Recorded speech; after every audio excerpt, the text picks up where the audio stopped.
Kung mahilig ka sa alimasag, para sa'yo ito. Ang lamang dagat na ito, bilyones ang hatid sa ekonomiya dahil ang laman nito for export sa ibang bansa. Isa ang Negros Occidental sa top producers ng blue crab o alimasag. Ito rin ang ikinabubuhay ng mga maliliit na mangingisda na nanghuhuli nito, pati na ang mga nagtatrabaho sa mga planta kung saan hinihimay ang laman ng alimasag para maging crab meat.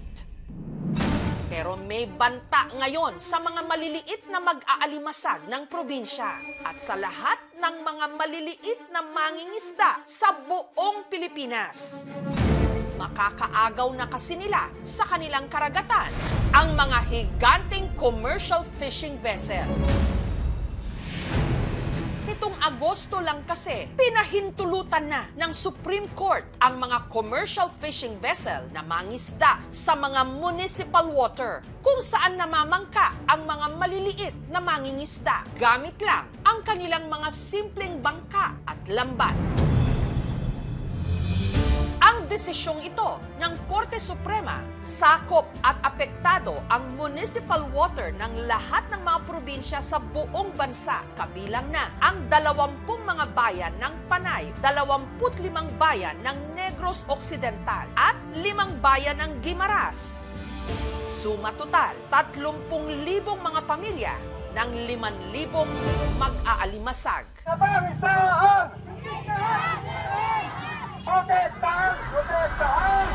Lahat sila ngayon umaalma, nangangamba para sa kanilang kabuhayan at mga pamilya. Ano ang posisyon nyo dun sa Supreme Court decision? Tumututol talaga kami. Salba ang industriya ng alimasag. Lahat kami hirapan din sa aming pamumuhay sa araw-araw. Himay-himayin natin ang isyong ito.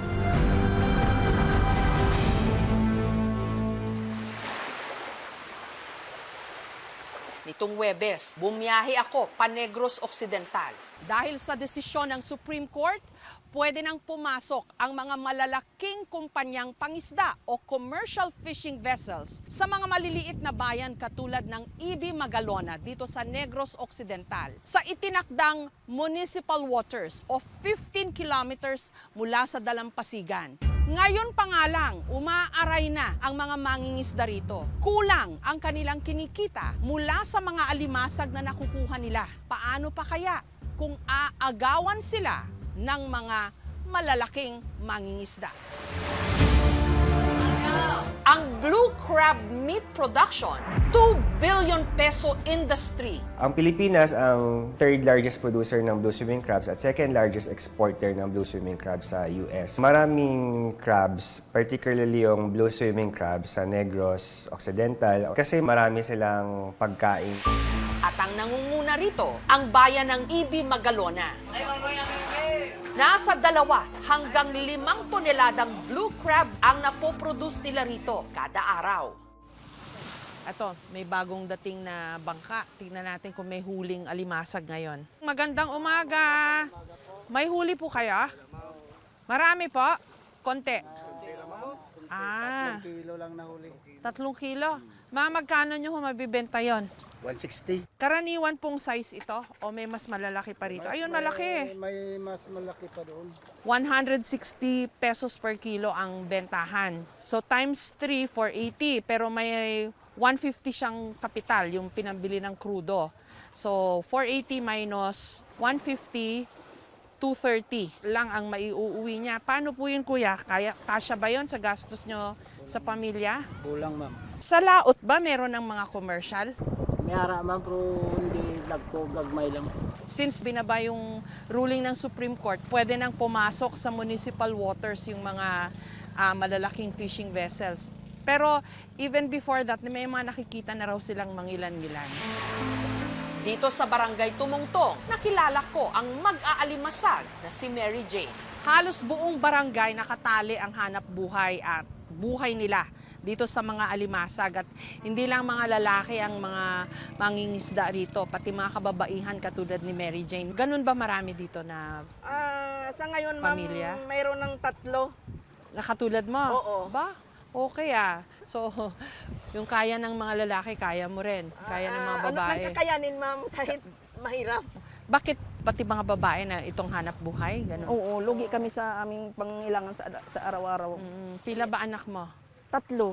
Ang panganay ni Mary Jane na si Rami, graduate na ng senior high school. Pero dahil sa hirap ng buhay, hindi na ito nakatungtong pa ng kolehiyo. Ang kakarampot na kita nilang mag-asawa. Ang tumutustos naman ngayon sa pag-aaral ng dalawa pa nilang mga anak na nasa junior high school na.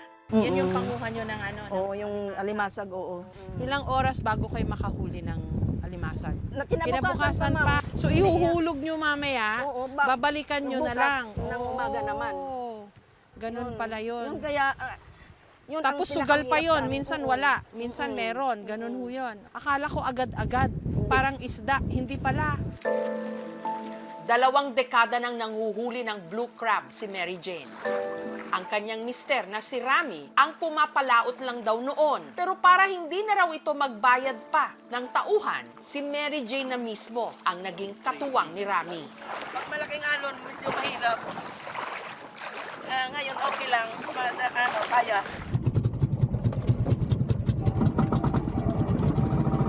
Maganda kung ganito yung panahon. Pag masama yung panahon, parang buhis buhay talaga. Anong nangyari, ma'am? Napasukan? Ng bandira yung ginagamit namin para malaman namin nga, ay sa amin yan.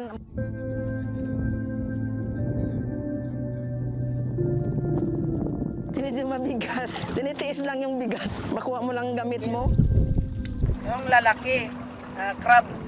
Sa 2 araw namin na nakalatag doon sa laot, bali 2 kilo lang ang aming huli. Kunti lang yung huli namin.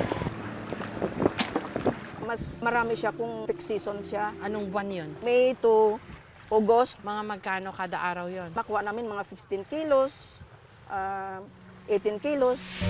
Morning! 1 kilo na siya, ma'am. Ang kinita ni Mary Jane, 160 pesos. Kulang na kulang sa kanilang mga pangangailangan. Wag mo na yung krodo, bawas, bukas na lang. Pambili mo na bigas. Alam mo na yung Supreme Court decision? Oo, ma'am. Sana, wag nilang payagan. Sa kamahalon, sang balaklon subong, ang amon kita sa daw kulang. Kasi may mga estudyante pa kaming pinapaaral. Kasi kung papayagan silang papasok dito, kahit grade 12 siguro hindi kami makapatapos. Lahat kami hirapan din sa aming pamumuhay sa araw-araw.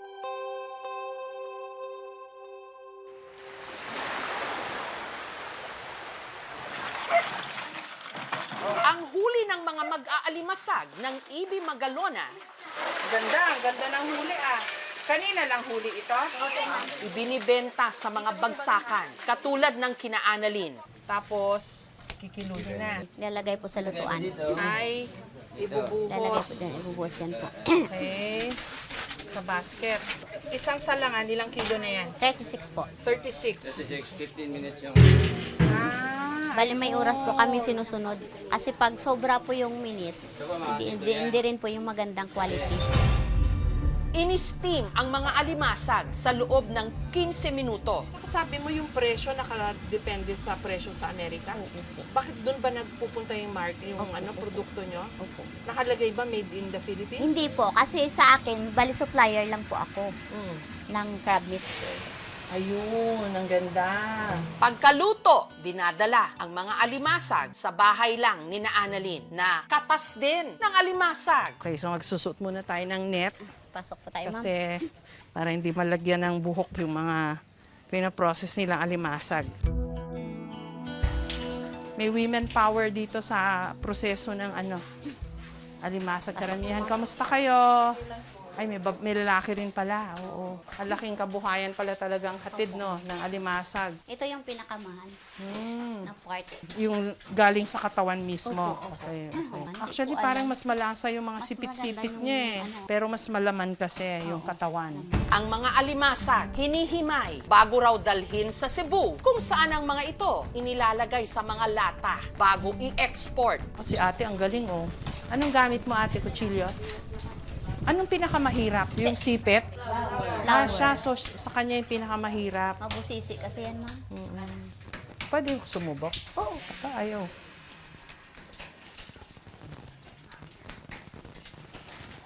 Mabusisi talaga ito, ma'am. Oo, kailangan dito pasensya, tiyaga. Pasensya. Dito, nanay, Guba na. Sira na. hindi ko daw flower. Bumaba ang value. Oo, kasi bumaba ang value niya. Mali ang himay ko. Oo. Hindi ako pwede dito. Paano nyo sinisiguro, Annalyn, na yung quality maganda? Kailangan bago yung alimasag. Tapos sa pag-process, stricto ba kayo? Opo. Paano? Mayroon doon. Yung QC ko yung dalawa. May Sila yung taga-quality nagche-check control.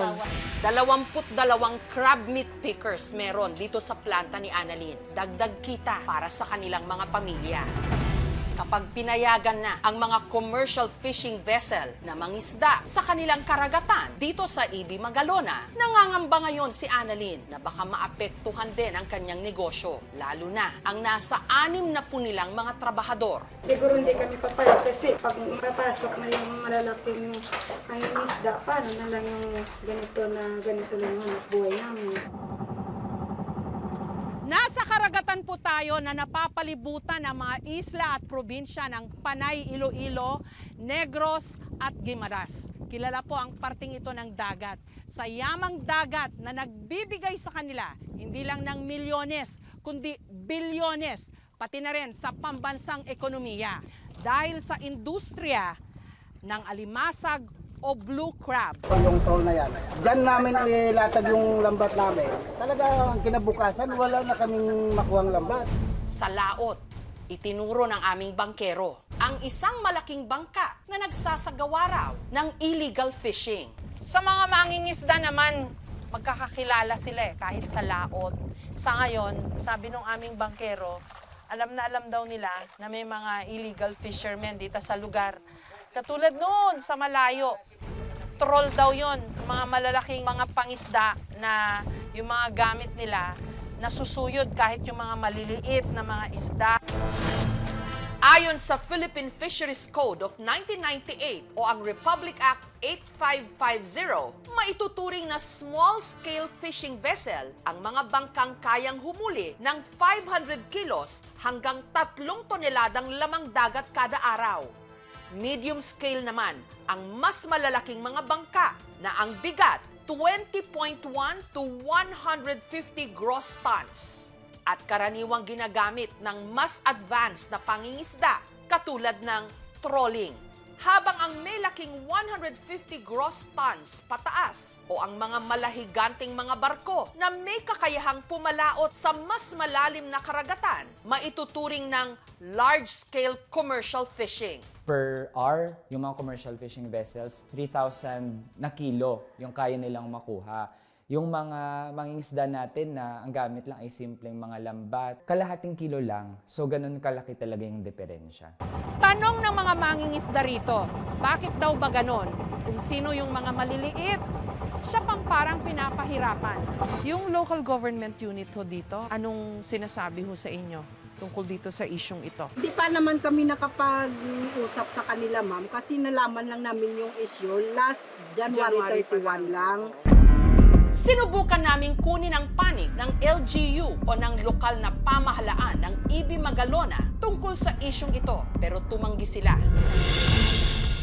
Mula Ibi Magalona, bumiyahe rin kami sa katabing bayan ng Manapla, kung saan ang mga mangingisda nangangamba rin ngayon dahil sa naging desisyon ng Korte Suprema.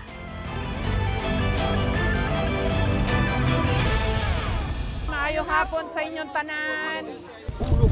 Organisado ang mga mangingisda rito dahil marami daw silang kalaban sa laot, katulad ng illegal fishing. Jerry, ano itong bantay kasag? Pinabantayan namin yung mga alimasag dito. Ang amin dito sa Punta Salong, mayroon kaming slogan. Yun, no? Yun ang aming slogan, no?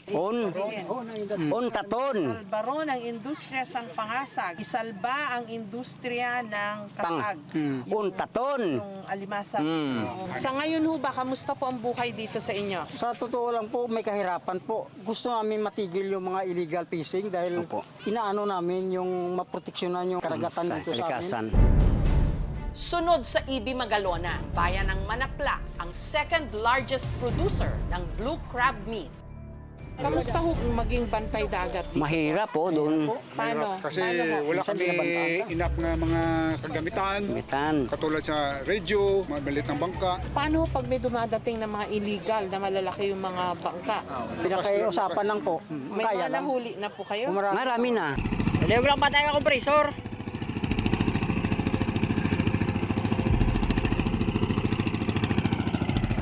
Liog lang ko pa tayo kompresor ah. Batay dagat ah, may gabi ah. Kayong compressor, isa na sa illegal fishing, yung mga active, kagaya ng troll, sumisira ng mga coral. Yung mga commercial ho ba nakakapasok din? Minsan pumasok dito. Paalam nyo ho sa itsura ng bangka. Oo, malalaking bangka. So kahit wala pa yung desisyon pala ng Korte Korte, Suprema, pumapasok na. meron ng mga... Mayroon na. Nitong Biyernes ng gabi, habang nagroronda ang mga bantay dagat sa dalampasigan ng barangay Punta Salong, may namataan daw silang ilaw sa laot. Yung malaking ilaw. Ay, ano din po iyan? Oo, yun. Lahat dito. Siklog. Makaoperation na. Ayon sa kanila, ang mga ito galing sa tinatawag na siklo o yung medium-scale commercial fishing vessel. Iyan po malalaking ilaw, sir? Yan ang tatlong malalaking ilaw. Parang super light yan eh. Pag more than 3 gross tonnage, Kailangan hindi na asawa pumapasok sa 15 kilometers. Yung may ilaw na hanggang 5 kilometers lang yan. Baka ito rin daw ang isa sa mga commercial fishing vessel na meron ng pahintulot mula sa munisipyo para manghuli sa kanilang laot. Pero kahit gusto man daw lapitan ng mga bantay dagat ang mga ito, wala naman silang mga sariling bangka. sa ngayon kasi hindi namin maano sila dahil unang-una may permit yung 25 dyan sa kanila. At saka maraming tao yan. Maraming tao yan. Maraming crew yan. Maraming kaya hindi namin kaya sila. Hanggang tingin na lang kami kasi abot na naman. Matagal na oras kaming gumugugol doon sa laot, makakuha lang kami ng alimasag at saka isda. Kasi kung makapasok yung commercial fishing, maraming mga seagrass, corals nga masisira pa. Hindi ho ba nyo nalaman na may ganun kaso? Hindi po. Igo namin nalaman na doon na sa Supreme Court, Lumabas na lang. lumabas ng katutong desisyon. Yun na lang yung- Yun na lang. Baka benepisyo niyan, yung mga malalaki. may mga pira. Pero kami nga mga duka, Maliliit. mga hirap, masyado apektado niyan. Pero yung kaso ho sa Supreme Court, yung sa parte ho ninyo, may kumuha po ba ng panig nyo? Wala. Wala pa po. Ako po, sa inyo ko lang po nalaman yan na ganun pala yun eh. Nasa Supreme Nasa Court na. Court na. So bago ho nun, hindi nyo pala alam. Hindi. Hindi po namin alam. Hindi ka mo naka-meeting na, Jen. Kaya pala po wala na pala kami huhulihin dyan. Pag nagkataon ho. Pag nagkataon, Ang Municipal Agriculture Officer dito tutol din sa pasya ng Korte Suprema. Yung Manapla, maliit lang talaga yung municipal water naman. Pag na-implement yun, yung affected talaga yung maliliit or marginal fisher folks natin. So ang side po ng DA, So yung... nasa panig po kayo ng mga mangingisda? Amin ma'am, sa panig kami talaga ng mangingisda. Pinayagan ng Korte Suprema ang commercial fishing sa loob ng 15-kilometer water zone, isang desisyon na may malaking epekto para sa Negros Occidental at sa iba pang coastal regions. Ang desisyong ito nagmula sa kaso ng Mercedar Fishing Corporation, isang commercial fishing company na hinamon ang definisyon ng municipal waters ayon sa Fisheries Code. Una nang nagpasya ang Malabon Regional Trial Court pabor sa Mercedar. Kinatigan ng Korte Suprema ang desisyong yon ng Malabon RTC. Ibig sabihin, pwede nang pumasok ang commercial fishing vessels sa mga tradisyonal na pangisdaan ng mga maliliit na mangingisda sa buong Pilipinas. Sa inyo po, sa Farm C, ano pong posisyon nyo? Yung pagpasok po ng mga commercial fishing vessel dito po, ang mapiktuhan po talaga yung aming kabuhayan dito ng pangingisda sa bayan ng Manapla. May alyansa ang mga mangingisda sa parting ito ng Visayas, ang Panay Negros Guimaras Crab Fishers Alliance, na ngayon pinaplanong magsagawa ng signature campaign bilang pagtutol. Edwin, bakit kayo nagpasya na mag-ingay tungkol sa isyong ito ngayon? Ganitong decision ng Supreme Court, mag-worsen talaga yung situation ng mga fisher folks given na sila yung ngayon ang pinakamahirap na social sector. Naisip nyo ba, bakit kaya laging ganitong kwento ng mga mangingisda sa atin? No? Yun ang nakakalungkot.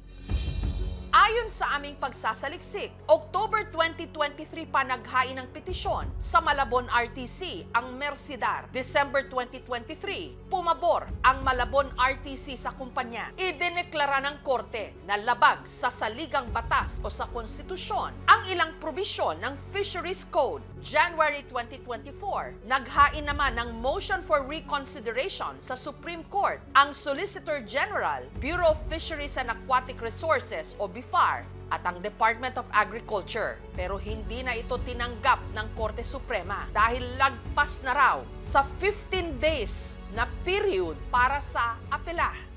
Ano rin namin yung gobyerno, denounce na bakit pabayaan na matalo lang tayo sa mere technical defect, no? Kasi hindi siya naka-file on time yung kanyang response. Sino ba hindi nag-file on time?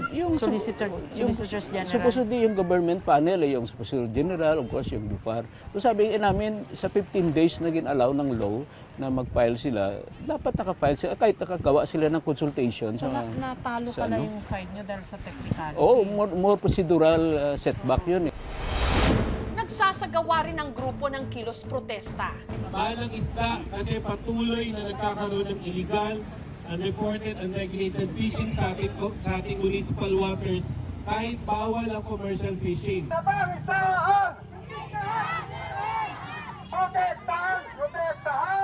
Now we're also reeling from the impacts of climate change, ma-aggravate ang condition. This is going to be not just a food security issue, but a national security issue. We will uphold our duty to protect our municipal waters and the livelihood of our people. Sa Kongreso, may ipinasa ng resolusyon para agarang paimbestigahan ang epekto ng pagpasok ng commercial fishing sa itinakdang municipal waters o 15 kilometers mula sa dalampasigan ng mga bayan-bayan. Bago pa dumating itong desisyon, pwede mag-apply yung mga commercial vessels pero kailangan dumaan pa sa local na ordinance. Kaso lang, sa desisyon na to, ibig sabihin hindi na kailangan pang dumaan sa LGU para ma-exempt. Samantala, ang Department of Agriculture nagpahayag na ng pagtutol sa Supreme Court decision. The Department of Agriculture, through the Office of the Solicitor General, has filed a motion for consideration with the Supreme Court to overturn a decision allowing commercial fishing vessels access to municipal waters previously reserved for small-scale fishers under the Fisheries Code. At a depth of 7 fathoms, or 12 meters, corals are at risk, and our scarce marine resources could face further depletion.